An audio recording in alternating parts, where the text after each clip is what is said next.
Some leaders build hotels, some build brands. And then there are a rare few who quietly build people.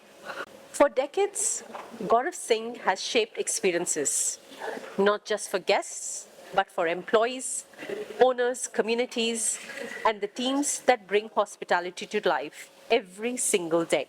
Today, we explore what it takes to build people over businesses. This is Curated Chaos with Gaurav Singh.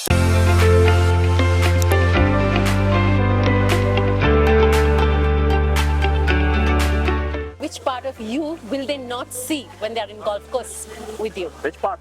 It's tough because you spend so much time. I think they'll see all of me. I think everyone sees all of me. I'm pretty much an open book. I've never sort of lived a life where I don't believe in the rest. You know, to me, family values came in very early with how I was brought up. My mom and dad have instilled some things that are critical to my upbringing. Right. That stage, now when I look at the next generation, my kids, I think we do the same thing. I used to play golf with my dad in my childhood. Now I play with my kids, and my dad at his age still joins us sometimes, and we get 3 generations to play together. Is the difference when you were in your teens and when you see your kids in your teens,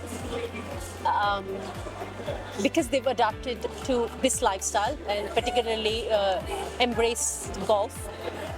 What do you think is the difference of them? So in my case, my family was based in the east of India, and we lived in Assam and North Bengal, and lots of golf courses, not too many friends, not too many neighbors, not too many people. We were in the wilderness, so to speak. So for me, golf was a way to get out, learn a new sport, spend time in the sun, enjoy a game. More often done with my family, with dad, or just 1 or 2 people, and sometimes even alone. For the kids, it's been in many ways time with me, but also more than that, time with other friends at their age group, and also already at their young age, they know my entire golfing circle because they sort of golf with them as well, which is fantastic because they now know and spend time with many other leaders of the industry, many CEOs and vice presidents of companies that also golf along, and my kids are getting to interact with them for 4 or 5 hours, learn from them traits that are invaluable. You can't get that lesson anywhere else, right? Yes. And I think that's what they have gained the most from. In the early years, I must say it was difficult to get them on the course because they would love a swim or a game of football, and they would be like, this is too slow or this is too time consuming. But over time, they've adapted and now I think started to enjoy the sport as well as the connection that the sport brings. Would you think you're more competitive or you're more meditative when you're on the course? A mix of both. It depends on whom I'm playing with. Okay. If it's friends and we're not really playing to beat each other, then it's meditative. But when you're playing a tournament or you're playing against a bet or you're playing against someone whom you compete with on a regular basis and Right. both of you are, let's say, equivalent players, Right. then you want to win. Yeah. And every sport, the aim of a sport is there will be a winner and a loser. Yeah. And of course you want to win. So not just in a sport, but in life and in your work, you want to win in every sphere of your life. Yeah. And I think this gives you that opportunity to take those wins in a small way. But also when you lose, you learn from it. That what did you not do well, or sometimes, as you said, maybe meditative in nature. Or wisdom, which could be shared with the young entrepreneurs or young golfers starting off? I would say never lose out on having the dream. Yeah. Because very often the younger generation today have lesser patience and then they look at quick returns and quick wins, and some get them. But that's not necessarily where life ends. You've got a long journey. And with that journey, I think the dream needs to keep evolving and the dream needs to keep remaining even if you haven't achieved it. And that allows you to push yourself towards the goal. Hello again. How are you? Good, how are you? Good to be back with you. Thank you for your A time. little more formal this time than the last. Yeah. In leadership, Mr. Singh, what have you learned about human nature that no business book or a mentor ever told you? I think I've been very fortunate with mentors, and they've told me a lot. So I've learned a lot from a lot of my mentors. As I said, very fortunate that I had many mentors. But one thing that I must say that most didn't tell me, but I saw in my mentors and I saw in some of the senior leaders that I worked with, where I saw them imbibe this one quality, which I felt was something that would be defining in how you lead your team. I think humility plays a big role in that. So for me, humility is something which wasn't necessarily taught. I don't think any book taught me that. I don't think any management course really spoke heavily about humility. But in my own role and seeing the people I worked with or working with them, and then talking to my mentors, the time that they gave me, the kind of importance they gave to my knowledge learning, Right. I just felt that if you can remain humble, Right. it's a fantastic thing. Oh, lovely. And because you said about humility, is there a lesson you over time and over years felt to unlearn? To unlearn, Yeah. I guess everyone learns as you sort of go down the journey of your work life. What is important is to unlearn at the right time and the right thing, and then learn what is required to be learned at the right time. So timing becomes important. Looking back today, what decision has changed the course of your life more than the promotions you've got? See, promotions I don't think were ever part of the journey at all in my life. They happened, they came, they happened when they happened.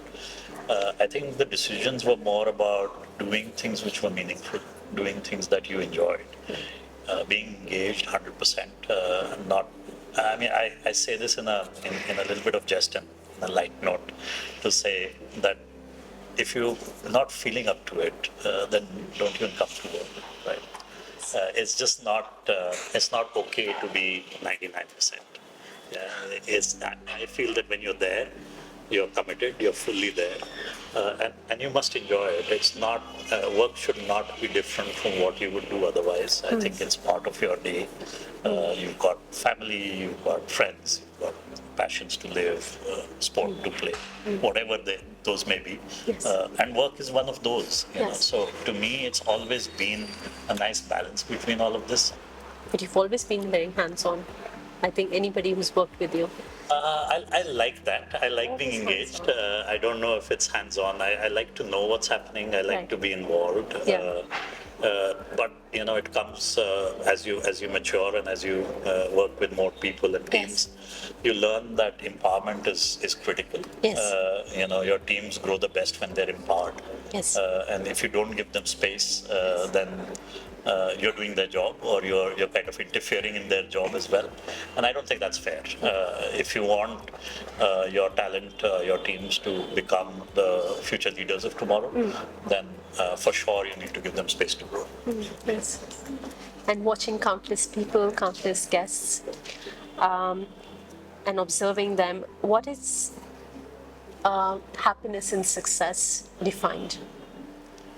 Happiness and success are, I think, two very different things, right? I think happiness should be ingrained into your day. I don't think happiness comes out of very small things. Sometimes a very nice cookie is happiness, right? It's as simple as that. So I don't define happiness by saying that, listen, today was a happy day. I think every day is a happy day. That's how I've been very fortunate. Right. But success is defined by the tasks that you have at hand and how well you complete them, and do you win in those tasks? Because at the end, the task will get completed one way or the other. Someone or the other will do it.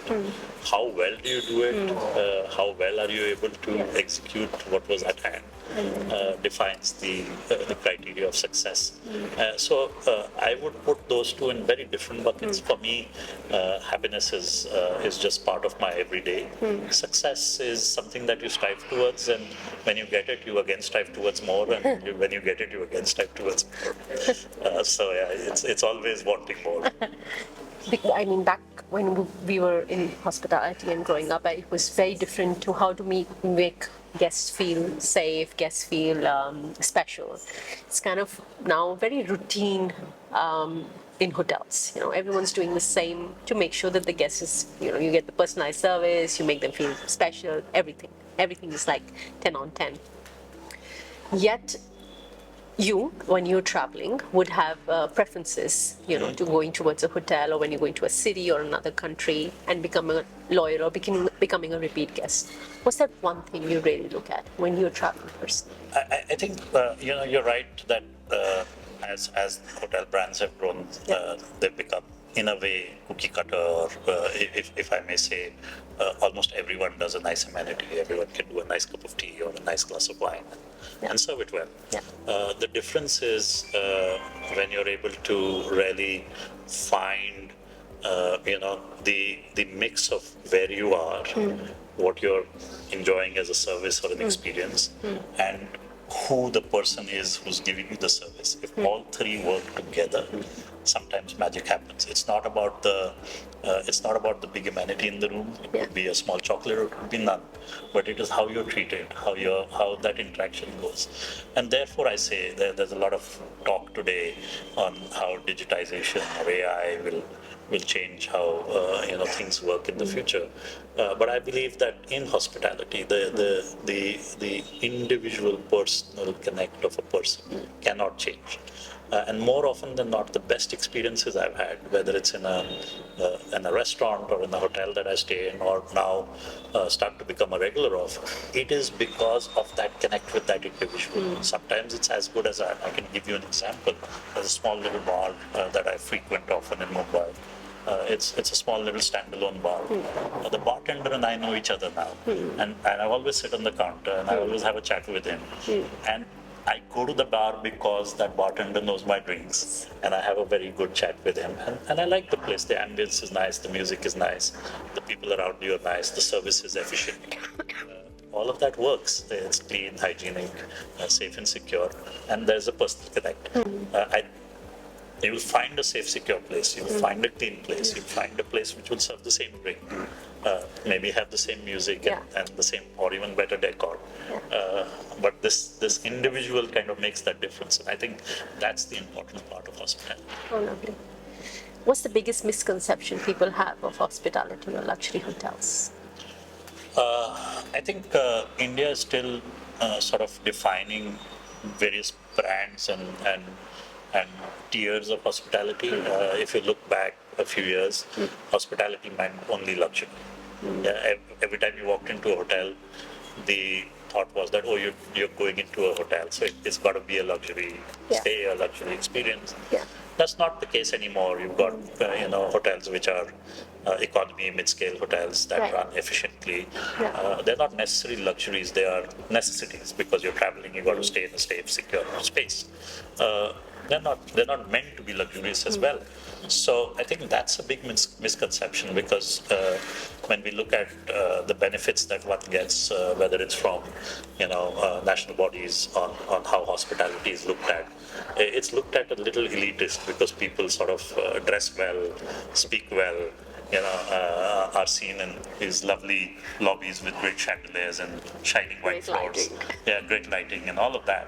And they say, oh, you must be so lucky. But those who work in hotels really know that there is a lot that goes behind to be able to deliver that experience. And the fun of it actually lies there. It's that transition from when you're in the back of the house and you cross the doors over to now start to interact with the customer. That transition is really the place, as we call it in the kitchens to the restaurant. It's called the pass, right? Where the food is picked up. The pass is where all the fun happens. The chaos, we call it. It's organized. You've seen different eras of luxury guests. technology has changed. Expectations have changed. How is leadership reinventing? I think leadership has always evolved. If you look at over the years, historically to the 21st century, leadership has constantly evolved, and even with technology, digitization, the impact of social media, almost everything being in the minute now. You could, in the earlier days, as a general manager, you'd spend some time in the lobby and shake hands with your guests and so on.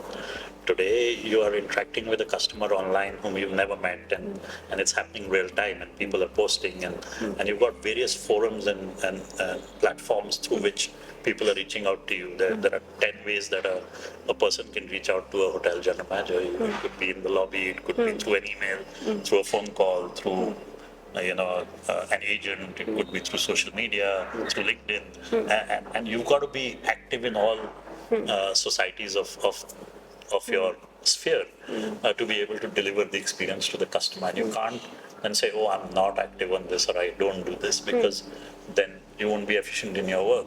So I think leadership in hospitality has evolved, and it's not just about the customer and this experience, but the returns on the investment being made, because hotels is a very large investment, and they have large gestation periods from when you start to make returns, because it takes a while to build a hotel, and it takes a lot of money to build a hotel, and then you have to wait for the returns to come. So how good do you become as a business manager also is critically important. I feel GMs of today are like CEOs. They run a business which has everything. It's got HR, finance, marketing, and you've got to wear all of those hats to be able to live. And that's the general part of the general manager. And also, it's also the general in terms of how you are in the armed forces, that you've got to lead from the front. You've got to be the face. You've got to be the first bullet that comes is going to be yours, and also when you get the accolades, they're going to be yours as well. So you got to have If the you ability survive. to take both. If you survive the bullets. If you survive the bullets. From a morning on the golf course to a conversation over green tea, today's journey wasn't about hotels or hospitality. It was about the people we choose to build, the discipline, the humility, and the legacy we leave behind long after the conversations are over.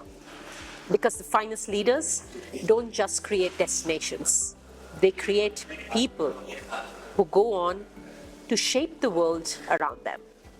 This is Curated Chaos.